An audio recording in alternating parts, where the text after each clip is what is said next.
ఈయన పేరు బిబు. ఈయన విజువల్లీ ఛాలెంజ్డ్ పర్సన్.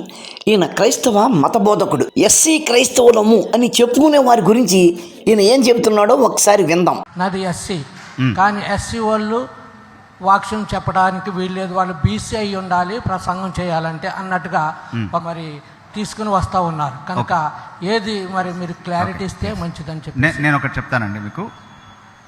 ఎస్సీ కాబట్టి వాక్యం చెప్పకూడదు అన్నది కాదు నియమం, హిందూ కాబట్టి వాక్యం చెప్పకూడదు అన్నది నియమం. అక్కడ ఒకవేళ ఎస్సీ సర్టిఫికెట్లో క్రిస్టియన్ అని రాసుకునే అనుమతి వస్తే కనుక మీరు ఇంకేం చేయక్కర్లేదు, మీరు వాక్యం చెప్పండి, నో ప్రాబ్లం. ఒక క్రైస్తవుడికే వాక్యం చెప్పే అధికారం ఉంది అని చెప్తున్నాం మనం.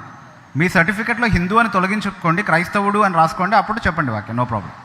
అదన్నమాట సంగతి. మేము క్రైస్తవులము అని గొడ్ల చించుకుని మీరు ఎంత గింతినా సరే మీరు క్రైస్తవులు కాదు, మీరు వాక్యం చెప్పలేరు అని క్రైస్తవం చెబుతుంది. అలాంటప్పుడు మీరు సర్టిఫికెట్లో హిందూ అని చూపించినా సరే మీరు క్రైస్తవులుగా జీవిస్తున్నారు కాబట్టి మీరు హిందువులు కాదు, మీకు రిజర్వేషన్ వర్తించదు అని మేము అనడంలో తప్పేముంది? Think over it.